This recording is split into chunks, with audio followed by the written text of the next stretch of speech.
हरि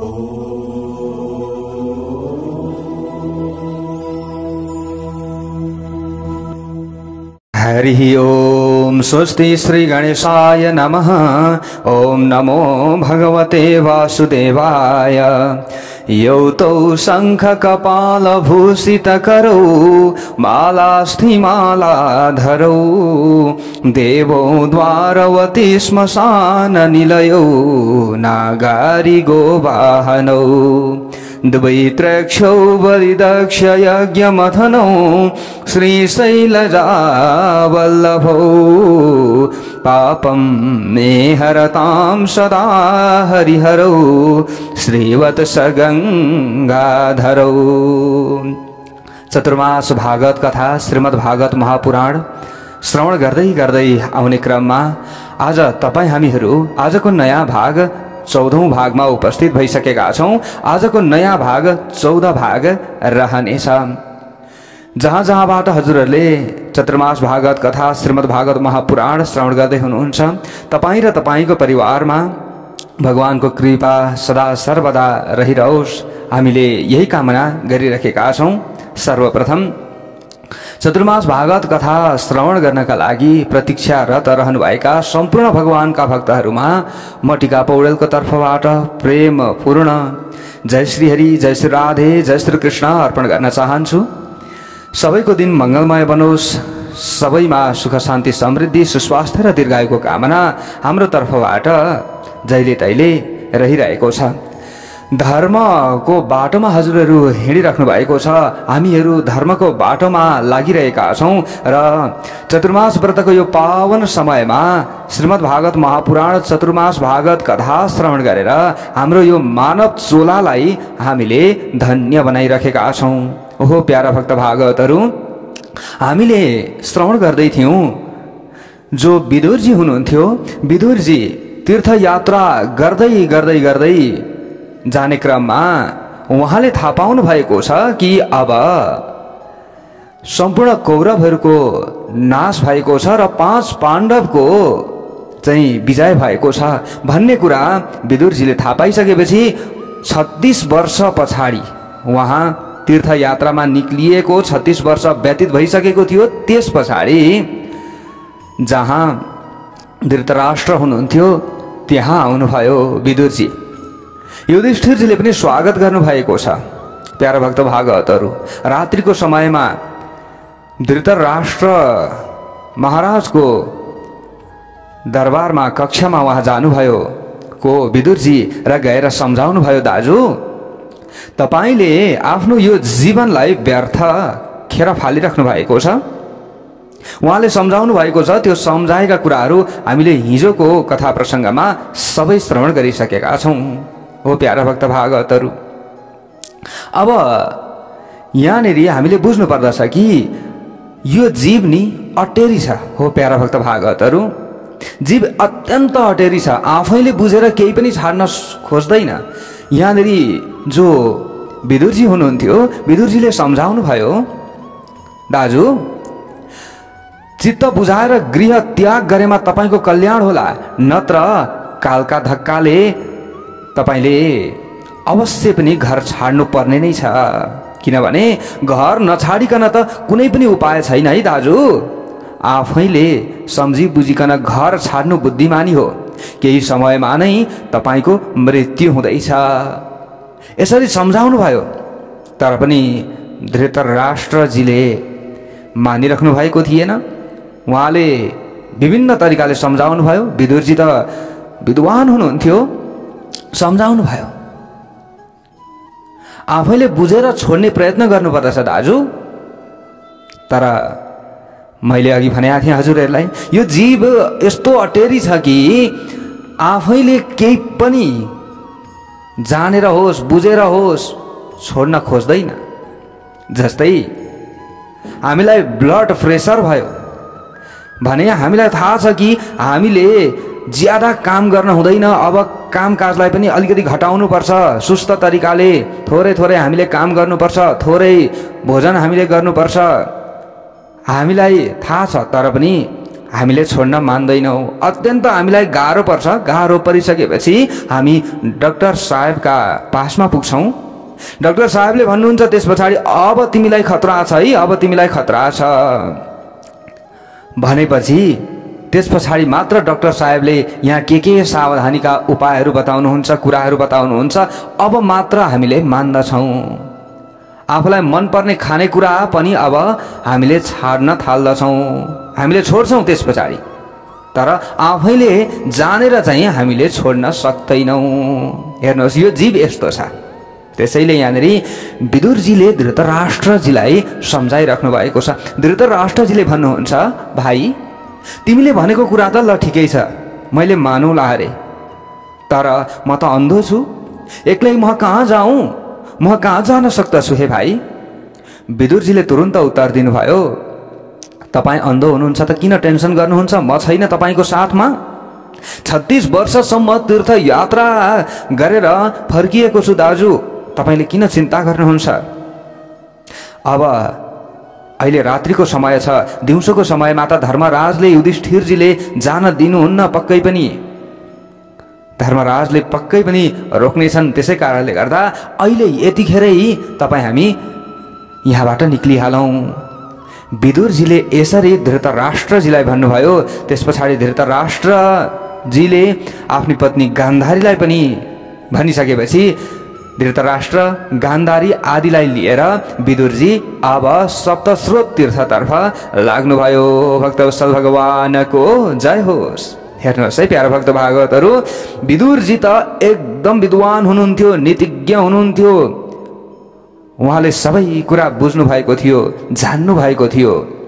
त्यसैले धृतराष्ट्रको कल्याणका लागि, गान्धारीको कल्याणका लागि विदुरजीले लिएर निक्लनु भयो तीर्थयात्रातिर। अब बिहान भयो। के भयो त भन्दा बिहानको समय भइसकेपछि अब युधिष्ठिरजीले गर्ने कार्य त त्यही हो। आउनुहुन्थ्यो धृतराष्ट्रका महलमा आएर धृतराष्ट्र महाराजलाई, गान्धारी महारानीलाई उहाँले ढोक गर्नुहुन्थ्यो। तर आएर भोलिपल्ट हेर्नुभयो बिहान भइसकेपछि उहाँले धृतराष्ट्रजीलाई देख्नु भएन। हतार हतार जानुभयो गान्धारीको कक्षमा। त्यहाँ गएर गान्धारीजीलाई हेर्नुभयो, त्यहाँ पनि देख्नु भएन। गान्धारीजीको कक्षमा गएर हेर्दा गान्धारीजीलाई पनि उहाँले देख्नु भएन। धृतराष्ट्रजी पनि हुनुहुन्न, गान्धारीजी पनि हुनुहुन्न। अब युधिष्ठिरजी अत्यन्त चिन्तामा पर्नुभयो। उहाँले सोच्न थाल्नुभयो ओहो मैले उहाँहरूका 100 भाइ पुत्रहरूलाई मारिदिएँ, त्यसै कारणले गर्दा उहाँहरूलाई साह्रै पीडा भएको हुनुपर्दछ। आत्महत्या पो गर्नुभयो कि उहाँहरूले। हेर्नुहोस् है प्यारो भक्त भागवतहरू, जो युधिष्ठिरजी हुनुहुन्थ्यो उहाँले यस्तो सोच्नुभयो र उहाँले सबैतिर बुझ्नुभयो, सबैतिर समाचार फैल्याउनु भयो। तर कहीँ पनि कसैले पनि देख्यौँ पनि भनेनन्, यता जानुभएको छ पनि भनेनन्, केही पनि भनेनन्। त्यस पछाडि युधिष्ठिरजीलाई अत्यन्त चिन्ता पर्यो। अनि युधिष्ठिरजीले अब विचार गर्नुभयो अब म व्रत बस्छु, पानी पनि नपिइकन अब म व्रत बस्छु। जबसम्म मैले धृतराष्ट्रजी र गान्धारीजीको समाचार पाउँदिन तबसम्म म पानी पिउनेवाला छैन। उहाँ बस्नुभयो। धर्मात्मा युधिष्ठिरजी व्यथित भइराख्नु भएको थियो। त्यो बेलामा उहाँसँग भेट गर्नका लागि अब सन्तहरू आउन लाग्नुभयो। सबले भनौँ भक्तवत्सल भगवानको जय होस्। सन्तहरूको आगमन भयो त्यो समयमा। हेर्नुहोस् है प्यारा भक्त भागवतहरू। अनि धर्मराज जहाँ हुनुहुन्थ्यो, यानि कि धर्मराज नै को युधिष्ठिरजी, त्यो समयमा नारदजी पनि त्यही टुप्लुक्क आउनुभयो। नारायण नारायण आइपुग्नुभयो। धर्मराजले नारदजीको स्वागत गर्नुभयो, नारदजीलाई ढोक गर्नुभयो र त्यस पछाडि आफ्नो चिन्ताको कारण बताउनुभयो। मेरा पापका कारणले नै आज धृतराष्ट्रजी र गान्धारीजीले घर छोडेर जानुभएको छ। हे नारदजी यो के हो, मैले त बुझ्न सकेको छैन। हेर्नुहोस् त प्यारा भक्त भागवतहरू, युधिष्ठिरजी सच्चा वैष्णव हुनुहुन्छ।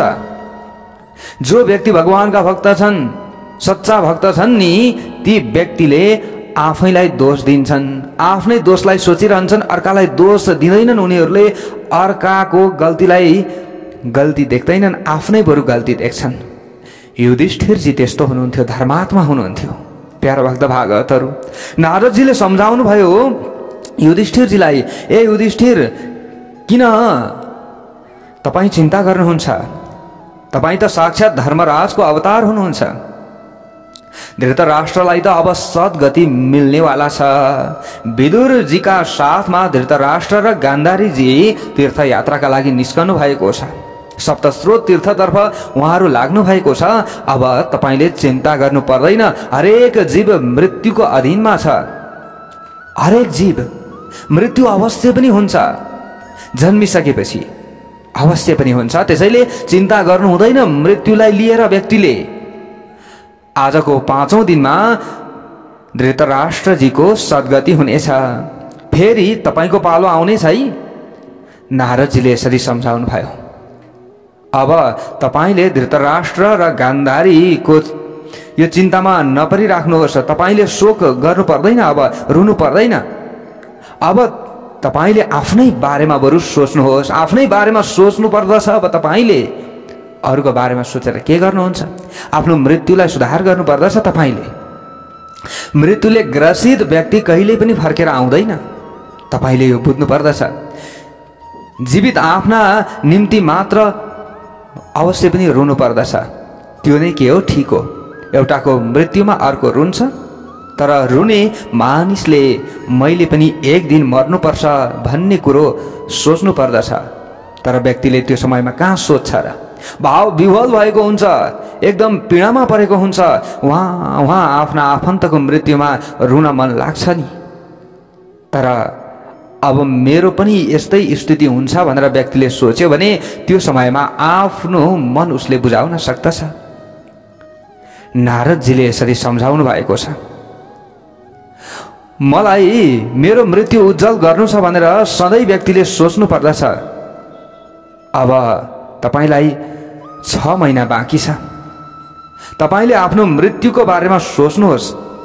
हे धर्मराज, हे युधिष्ठिर, यसरी नारदजीले बारम्बार सम्झाउनु भयो युधिष्ठिरजीलाई। सुतजीले अगाडि गएर सावधान गर्दै भन्नुहुन्छ सौनकादि 88,000 ऋषिहरूलाई, शय्यामा सुतेपछि अर्थात् अन्त्यकालमा आएको चेतको के काम हुन्छ र?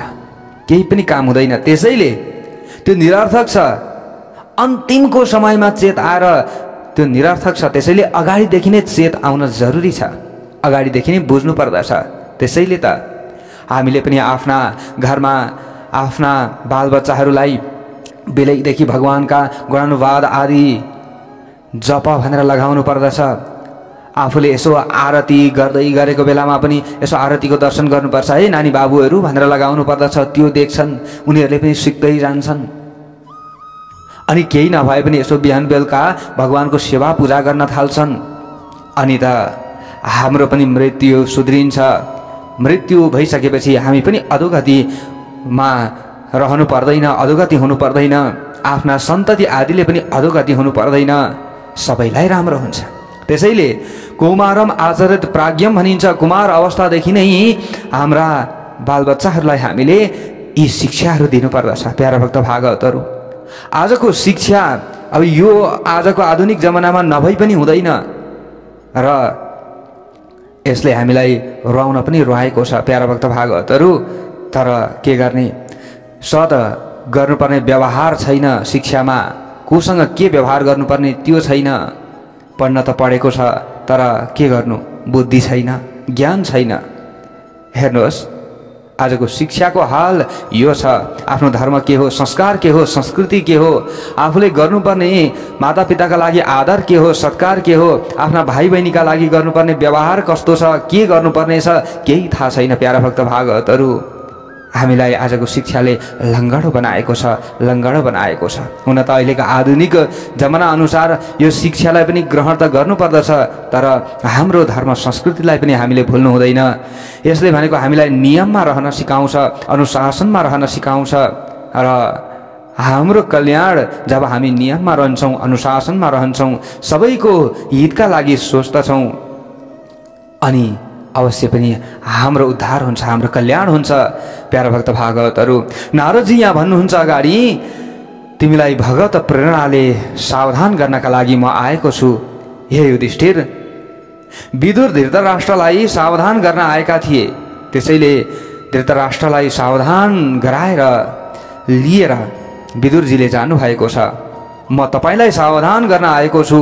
6 महिनापछि कलियुग अब सुरु हुनेवाला छ। अब तपाईले कसैको पनि चिन्ता नगर्नुहोस्, मात्र आफ्नो चिन्ता गर्नुहोस् र आफ्नो मृत्युलाई सुधार्ने प्रयत्न गर्नुहोस्।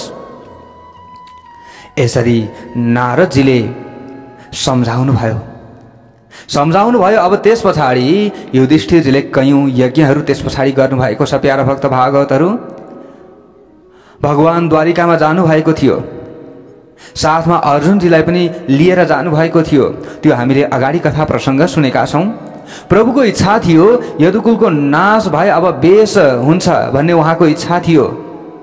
त्यसैले उहाँले यदुकुलको सर्वनाश पनि गर्नुभयो। आफ्नो इच्छाद्वारा उनी भगवानले सृष्टि पनि गर्नुहुन्छ, आफ्नो इच्छाद्वारा उहाँले विनाश पनि गर्नुहुन्छ। आज यस्तै भयो प्यारा भक्त भागवतहरू। अब युधिष्ठिरजीले एक दिन के भन्नुभएछ त भन्दा आफ्ना भीम भाइलाई, माइला भाइलाई भन्नुभएछ, नारदले भनेको समय आए जस्तो मलाई लाग्दैछ हे भीम। मैले कलियुगको छाया देखिरहेको छु हे मेरा माइला भाइ, हे भीम भाइ। मैले यस्तो देखिरहेको छु, मेरा राज्यमा अधर्म बढिरहेको छ। मलाई यस्तो लागिरहेको छ हे भाइ, मन्दिरमा भगवानको स्वरूप आनन्दमय मैले देख्दै छुइनँ।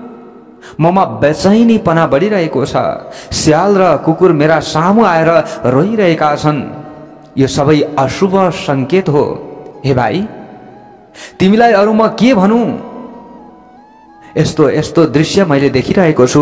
मेरो आँखाको अगाडि नारदजीले मलाई भन्नुभएको थियो कि अबको 6 महिनापछि कलियुग सुरु हुन्छ भनेर उहाँले मलाई भन्नुभएको थियो। मलाई लाग्दैछ पक्कै पनि 6 महिना पनि व्यतीत भइसकेको छ। अब यस्तो यस्तो खराब खराब दृश्यहरू मैले देखिरहेको छु। अशुभ संकेतहरू मलाई प्राप्त भइरहेको छ। ए मेरा भाइ, अब मैले के गरौँ? युधिष्ठिरजीले भीमजीलाई भनिराख्नु भएको छ, म हिजो घुम्न गएको थिएँ हे भाइ। एउटा गाउँमा मैले एउटा चीज देखेँ। के देख्नु भयो दाजु? मैले देखेँ, के देखेँ त्यो म भन्दैछु हे भाइ। युधिष्ठिरजीले भन्नुभयो, एउटा घरको ढोकामा एउटा सानो गाँठो झुन्डाइएको थियो। यो के हो भनेर मैले सोधेँ। त्यहाँका घर मालिकले मलाई भने यो तालचा हो। किन लगाउनु भएको भन्दा ती घरबेटीले भने अहिले त जताततै चोरी हुन थालेको छ नि हे महाराज, जताततै चोरी हुन थालेको छ। त्यसैले अहिले त तालचा नलगाइकन कहीँ पनि हिँड्न सक्ने अवस्था छैन। उनले मलाई यसो भनेका थिए, मानिसहरूका घरमा चोरी हुन थालेको छ, त्यसकारण तालचा लगाउनु परेको छ। प्यारा भक्त भागवतहरू, हेर्नुहोस् त, आज हामी कहीँ ढुक्क साथ हिँड्न सक्छौँ त बाहिर? कहीँ घुम्न गयौँ, कहीँ डुल्न गयौँ भने पनि घरको चिन्ता हुन्छ, ओहो मैले घरमा तालचा लगाएँ कि लगाइनँ। यो सोच हामीलाई आउँछ। घरबाट हामी बाहिर निक्लने बित्तिकै हामीले फेरि सोच्छौँ, ओहो मैले चाबी लगाएँ कि लगाइनँ घरमा। यस्तो अवस्था भएको छ कि छैन? आज भएको छ। यो के हो? कलियुगको लक्षण हो। यहाँनिर युधिष्ठिरजीले यही भन्दै हुनुहुन्छ, ए भाइ मैले यस्तो दृश्य देखेको छु। आजभन्दा 6 महिना पहिलेको कुरा हो हे भाइ। एउटा शेठले एउटा ब्राह्मणलाई एउटा घर बेचेको थियो। त्यस घरमा तल जुन जग राखेको थियो त्यो जगमा केही सुन पाइयो। घर बेचेको थियो, त्यो जग खनेछन् ब्राह्मणले, खन्दाखेरि त्यहाँ सुन पाइयो। ब्राह्मणले त्यो सुन लिएर सेठ कहाँ गए र सेठलाई उनले भने, यो मैले तपाईँको घरमा सुन भेटेको छु, यो सुन लिनुहोस्। तर सेठ पनि धर्मनिष्ठ थियो। उसले भन्यो, मैले घर त तपाईँलाई बेचेको छु हे ब्राह्मण देवता, त्यसकारण त्यसबाट जे जति भेटिएको छ यो सबै तपाईँको हो, किन मलाई ल्याएर दिनुभएको? ब्राह्मणले भन्नुभयो, मैले घर किनेको हुँ हे सेठ, हे मालिक, त्यसभित्र रहेको वस्तु मैले किनेको थिइनँ। त्यसैले त्यस सम्पत्तिमा मेरो कुनै पनि अधिकार छैन। ती ब्राह्मणले यसो भनेका थिए। यो 6 महिना अगाडिको कुरा हो। उनीहरू बीचमा यस्तो घनिष्ठता थियो कि सेठ पनि धर्मनिष्ठ, ब्राह्मण पनि धर्मनिष्ठ। एकले यो मैले घर बेचेको हो, यो भित्र भएको धन सम्पत्ति जे भेटिए तापनि यो मेरो होइन भन्ने सेठले ब्राह्मणले पनि तपाईको घर मात्रै मैले किनेको हो, तपाईले घरभित्र राखेको त्यो सम्पत्तिको त मेरो केही पनि हक हुँदैन भन्ने ती ब्राह्मणले अब अहिले के गर्दैछन् हे भाइ त्यो सुन। त्यतिखेर 6 महिना अगाडि त्यसो गर्ने ती दुईजनाले आज म कहाँ आएका छन् र म कहाँ आएर उनीहरू दुवैले त्यो सम्पत्तिको दाबी गर्दैछन्। हे भाइ, आफू मात्रै आएका थिएनन्, आफूसँग एक वकिल पनि ल्याएका थिए निर्णय गर्नका लागि। मेरा राज्यका जनता धर्मनिष्ठ थिए 6 महिना अगाडि। त्यो बेलामा ती दुई श्रेष्ठ ब्राह्मणमा यस्तो धर्म थियो कि उनीहरूले आफ्नो धर्मलाई पालन गरेका थिए। तर अहिले 6 महिना व्यतीत भएको छ, त्यस पछाडि उनीहरूमा रहेको त्यो धर्म हराएर गयो। दुवैजना अहिले लडाईँ गरिरहेका छन् भनेपछि पक्कै पनि कलिजुग आएकै हुनुपर्दछ। नारदजीले मलाई 6 महिना पछाडि कलिजुग लाग्छ है भनेर भन्नुभएको थियो। हे भाइ, यसरी युधिष्ठिरजीले बताउँदै हुनुहुन्छ, भन्दै हुनुहुन्छ भीमजीलाई कलिजुगको प्रवेश भइरहेको छ। अर्थात् कली भनेको के हो? कलहको रूप हो। जुन घरमा कृष्ण कीर्तन हुन्छ, कृष्णको कथा हुन्छ, त्यहाँ कलिजुग जान सक्दैन। सुतजीले भन्दै हुनुहुन्छ सौनकादि 88,000 ऋषिहरूलाई। जुन घरमा भागवत महापुराणको कथा हुन्छ, श्रीमद् भागवत महापुराण राखिन्छ, त्यो घर भनेको साक्षात भगवान श्रीकृष्णको धाम हो। त्यो घरमा जहिले तहिले भगवानका श्रीमद् भागवतका प्रवचनहरू चलिरहन्छ भने त्यो घरमा साक्षात भगवान श्रीकृष्णको कृपा भइरहन्छ। हेर्नुहोस् प्यारा भक्त भागवतहरू, त्यसैले अहिले अब यो यस्तो महामारीको अवस्था छ, हामीले घरमा गुरुलाई ब्राह्मणलाई ल्याएर पढाउन सक्ने अवस्था छैन।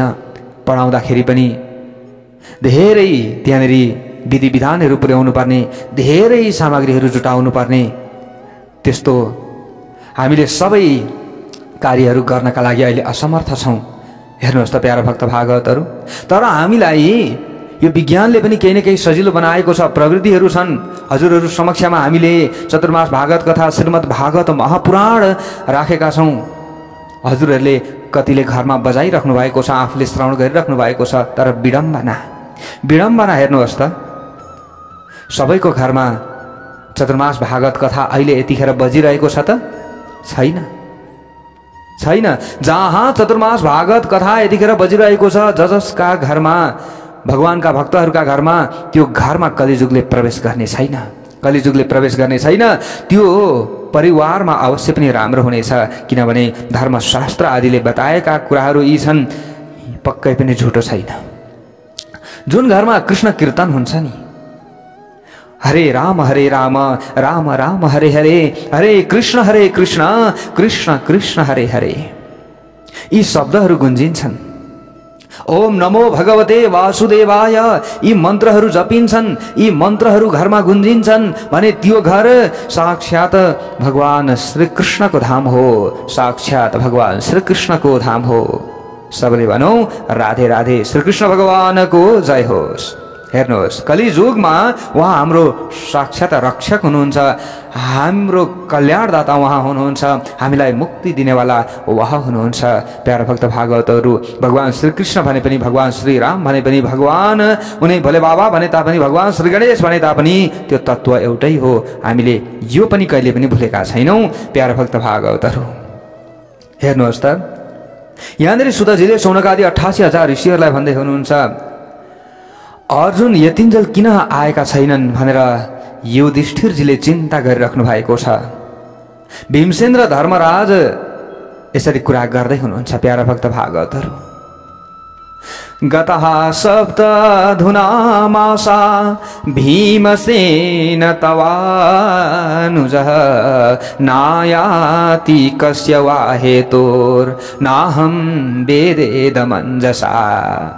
युधिष्ठिरले भीमजीलाई भन्दै हुनुहुन्छ, हे भाइ 7 महिना व्यतीत भइसक्यो, अर्जुन द्वारिकाधीशका साथमा द्वारिका गएका, तर आजसम्म किन फर्केनन्? म फर्किहाल्छु है भनेर बिदा मागेर गएका अर्जुन आजसम्म फर्किएका छैनन्। के भयो होला अर्जुनलाई? कहीँ केही त भएन? यसरी युधिष्ठिरजीले अर्जुनका बारेमा पनि चिन्ता गरिराख्नु भएको थियो। भीम र अर्जुन जीको यहाँनिर अब भेट हुन्छ, युधिष्ठिरजी र अब अर्जुनजीको भेट हुन्छ। प्यारा भक्त भागवतहरू, भीमसेन र धर्मराज यसरी कुरा गर्दै गरेका बेलामा त्यो समयमा टुप्लुक्क अर्जुनजी आइपुग्नु भयो। टुप्लुक्क अर्जुनजी आइपुग्नु भयो र भीमजी र युधिष्ठिरजीले अर्जुनजीको मुखमा मुहारमा हेर्नुभयो। उनै राजा युधिष्ठिरजीले अर्जुनको मुख मलिन देख्नुभयो, तेज हराएको छ। तेजमा जुन मुहारमा त्यो आभा थियो त्यो आभा छैन आज मेरो भाइको अनुहारमा। युधिष्ठिरजी अत्यन्त चिन्तामा पर्नुभयो।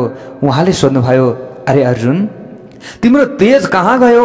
तिम्रो यो अनुहारको चमक कहाँ गयो आज?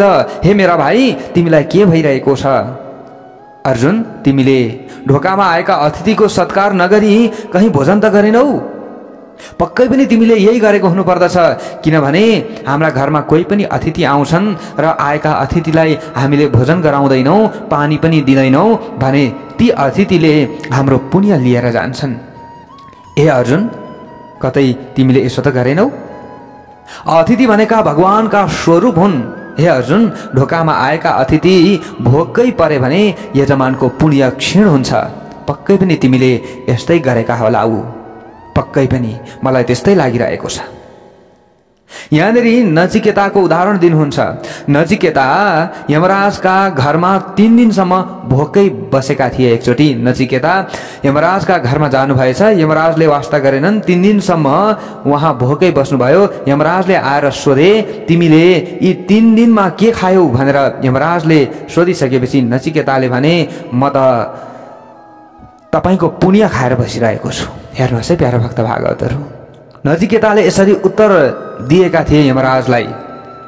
यमराज पनि झसङ्ग भए, अरे मेरो पुण्य खाएर तिमी बसेका छौ कसरी? नचिकेताले त्यतिखेर उत्तर दिएका थिए, घरमा आएका अतिथिलाई भोकै राखिन्छ भने ती घरका मालिकको पुण्य ती अतिथिले खाइरहेका हुन्छन्, अतिथिले त्यो पुण्य लिइरहेका हुन्छन्। मनुष्यले शरीरको अपेक्षा आँखा र मनले धेरै पाप गर्दछ, धेरै पाप गर्दछ। यसरी यहाँनिर सोनकादी 88,000 ऋषिहरूलाई सुतजीले बताइराख्नु भएको छ प्यारा भक्त भागवतहरू। त्यसैले प्यारा भक्त भागवतहरू, हामीले बुझ्नु पर्दछ कि घरमा कोही पनि अतिथि आए भने उनीहरूलाई 1 गिलास पानी मात्रै भए पनि दिनुपर्दछ। यो कथा प्रसङ्ग यहाँनिर पनि आयो प्यारा भक्त भागवतहरू। त्यसैले यहाँनिर युधिष्ठिरजीले सोध्नु भएको छ नि त अर्जुनलाई, हे अर्जुन, कतै घरमा आएका अतिथिको पो अपमान तिमीले गर्यौ कि? भोकै पो फर्किए कि अतिथि? त्यतिकै त अनुहार मलिन नहुनु पर्ने हो। हाम्रो तेज क्षीण भएर जान्छ, हाम्रो अनुहारमा भएको चमक क्षीण भएर जान्छ। घरमा आएका अतिथिलाई हामीले भोकै राखियो भने, भोकै फर्काइयो भने, भोकै यदि उनी गए भने, अथवा पानी पनि हामीले दिएनौँ र उनी गए भने, हामीमा पुण्य सकिसकेपछि हाम्रो यो तेज हराएर जान्छ। त्यस्तै भएको छ आज कसलाई? अर्जुनजीलाई। गीतामा भगवानले अर्जुनजीलाई अपापी र पवित्रताको प्रमाण पत्र दिनुभएको छ। त्यसैले त भगवानले उनलाई गुह्यतम ज्ञान पनि दिनुभएको छ। एकपटक रातका समयमा के भएछ त भन्दा उर्वशी अर्जुनलाई भेट्न आइसिन्। अर्जुनले उनको मुखसम्म पनि हेरेनन्। हेर्नुहोस् है प्यारा भक्त भागवतहरू, पापी हुनुहुन्न थियो, अपापी हुनुहुन्थ्यो, पवित्र हुनुहुन्थ्यो। अर्जुनजीले उर्वशीलाई भन्नुभएछ, माता, म त भरत खण्डको निवासी हुँ नि, तपाईँलाई थाहा छ? उर्वशीजीलाई त माता पो भनिदिनु भयो। हेर्नुहोस् है, मेरा निम्ति परस्त्री माता समान हुन्। एकान्तमा जसले काम वासनालाई पराजित गर्छ त्यही वीर हो। मलाई पुरा विश्वास छ परस्त्री गमनको पाप अर्जुनले गर्न सकेका छैनन् पक्कै पनि। युधिष्ठिरजीले यो सोच्दै हुनुहुन्छ। युधिष्ठिरले यही सोच्नुभयो कि पक्कै पनि यिनले अतिथिकै अपमान गरेको हुनुपर्छ। परस्त्रीमा यिनी पक्कै पनि लागेका छैनन्, किनकि उर्वशीलाई पनि अर्जुनले एकचोटि त्यतिकै फर्काइदिएका थिए। माता भनेर सम्बोधन गरिदिएका थिए भनिसकेपछि परस्त्रीसँग त यिनी पक्कै लागेका छैनन्, पक्कै पनि यिनले अतिथिकै अपमान गरेको हुनुपर्दछ। होइन भने किन यिनी आज निस्तेज छन्? यिनको अनुहारमा किन तेज हराएको छ? मलाई त लाग्दैछ यो के हो, कलिजुगको लक्षण हो। युधिष्ठिरजीले यो सोचिराख्नु भएको छ। धर्मराज अर्जुनसँग सोध्नुहुन्छ, तिम्रा आत्मस्वरूप परमात्मा श्रीकृष्ण कुशल हुनुहुन्छ त? हे अर्जुन, तिमी त निस्तेज छौ, तिमी त एकदम मलिन मैले देखिरहेको छु, तिमीलाई त चिन्ता परिरहेको छ, तर तिम्रा आत्मस्वरूप ती द्वारिकाधीश नि कस्तो हुनुहुन्छ? के उहाँ द्वारिकामै हुनुहुन्छ? पक्कै पनि द्वारिकामै हुनुहुन्छ होला नि। धर्मराजले अर्जुनजीसँग यसरी प्रश्न गर्नुभयो। अर्जुनजीले अगाडि गएर भन्नुभयो, वञ्चितो हम महाराज हरिणा बन्धुरूपिणा येन मे परितं तेजो देव विश्वापनं महत्। के भनौँ दाजु, मेरा प्रभुले मेरो त्याग गर्नुभएको छ। अब हामी हाम्रा प्रभुको सान्निध्यमा छैनौँ, हामी वञ्चित भएका छौँ। एक एक प्रसङ्ग सबै श्रवण गराउँदै हुनुहुन्छ अर्जुनजीले। प्यारा भक्त भागवतहरू, जसले लाक्ष्य गृहबाट हामीलाई बचाउनु भएको थियो हे दाजु, उहाँ अब स्वधाम जानुभएको छ। प्रभुले मलाई अन्त्यकालमा साथमा लानु भएन, मलाई पनि लानुहोस् न प्रभु भनेर मैले बिन्ती गरेँ, तर उहाँले मलाई भन्नुभयो, तिमी मसँग आएकै थिएनौ त कसरी मसँग जान सक्छौ? तिमी अलग आयौ, म अलग आएँ हे अर्जुन, त्यसैले तिमीलाई आफ्ना साथमा म कसरी लान सक्छु? म लान सक्दिनँ। मैले तिमीलाई जो गीता शास्त्रको ज्ञान दिएको छु हे अर्जुन, त्यसैले तिम्रो रक्षा गर्नेछ, त्यसैले तिम्रो कल्याण गर्नेछ भनेर यसरी मलाई भन्नुभयो र उहाँ आफ्नो धाममा पाल्नु भएको छ। हे दाजु, आजसम्म म कहिले हारेको थिइनँ हे मेरा दाजु, तर कृष्ण विरहले व्याकुल भएर आज द्वारिकाबाट फर्कँदा बाटामा भिल्लाहरूले काबाहरूले मलाई लुटे हे मेरा दाजु। ममा जो शक्ति थियो त्यो मेरो होइन रहेछ। मैले त ठान्दै थिएँ कि ममै यो सबै शक्ति उत्पन्न भएको हो, म नै शक्तिशाली हुँ भन्ने मैले ठानेको थिएँ, तर होइन रहेछ दाजु। यो तेज पनि मेरो होइन रहेछ, ममा आएको यो कान्ति पनि मेरो होइन रहेछ हे दाजु। द्वारिकाधीशकै रहेछ यो सबै, उहाँ गएपछि त्यो शक्ति पनि गएको छ हे मेरा दाजु। मलाई प्रभुका ती अनन्त उपकारको सम्झना भइरहेको छ आज पनि। लाक्ष्य गृह दहन आदि कयौं सङ्कटहरूको अवस्थामा उहाँले हाम्रो रक्षा गर्नुभएको थियो। कृष्ण कृपालाई सम्झिँदै अर्जुन विरहमा रोइरहनु भएको छ। यतिखेर धर्मराजसँग अर्जुनजीले भनिराख्नु भएको छ, द्रुपद राजाको राजसभामा मैले जो मत्स्य भेद गरेको थिएँ त्यो भगवानका शक्तिको बलमै गरेको थिएँ मैले, ममा केही पनि रहेनछ। कैयन महाराजले मत्स्य भेदन गर्न सकेका थिएनन्। कर्णले त्यो समयमा सोचे म मत्स्य भेद गर्छु। कृष्णले सोच्नुभयो त्यो समयमा कर्णले मत्स्य भेद गर्यो भने द्रौपदी कर्णसँगै जानेछिन्। यस्तो विचार गरेर श्री कृष्णले सभामा कर्णको अपमान गराउनु भएको थियो। कृष्णले एउटी नोकर्नीलाई द्रौपदी कहाँ पठाउनु भयो। द्रौपदीले छोटो जातका कर्णसँग विवाह गर्न अस्वीकार गरिदिन्। अर्जुनजीले यहाँ भन्नुहुन्छ अगाडि, त्यो दिन ममा साहसै थिएन, तर भगवानको कृपा दृष्टि भएकाले ममा शक्ति सञ्चार भएको थियो है मेरा दाजु, र त्यस दिन मैले मत्स्य भेद गर्न सकेको थिएँ। लाक्ष्य गृहको आगामा पाण्डव मरिसके भनेर खबर फैलाएपछि दुर्योधनले उनीहरूको श्राद्ध पनि गराएका थिए। तर हे प्यारा भक्त भागवतहरू, हामीले बुझ्नु पर्दछ कि अर्जुनजीले यसरी युधिष्ठिरजीलाई भनिराख्नु भएको छ। सुतजीले सौनकादि 88,000 ऋषिहरूलाई भन्दै हुनुहुन्छ कि दुर्योधनले त श्राद्ध नै गरिसकेका थिए। अब पाण्डवहरू मरे, लाक्ष्य गृहमा अब यिनीहरू सबै खरानी भए, अब यिनीहरू जीवित आउने छैनन् है भनेर यो हावा पनि फैलाएका थिए सबैतिर। बस्नेवाला पनि को नै थियो र प्यारा भक्त भागवतहरू? त्यस्तो षड्यन्त्र त्यहाँ बुनिएको थियो। तर भगवानको कृपाले 5 पाण्डवको रक्षा गर्नुभएको थियो। अर्जुनजीले सबै कुरा बताउनु भयो युधिष्ठिरजीलाई, सबै कुरा बताउनु भयो। सबै कुरा बताइसकेपछि युधिष्ठिरजीले बुझ्नुभयो। त्यतिखेरै कुन्ती देवीले पनि यो सबै कुरा सुनिराख्नु भएको रहेछ। त्यतिखेरै कुन्ती देवीले अब बाँचेर के काम, तुरुन्त आफ्नो शरीरलाई त्यतिखेरै कुन्ती देवीले छोडिदिनु भयो, आफ्नो शरीरलाई त्याग दिनुभयो र उहाँ भगवानको परम धाममा पाल्नुभयो।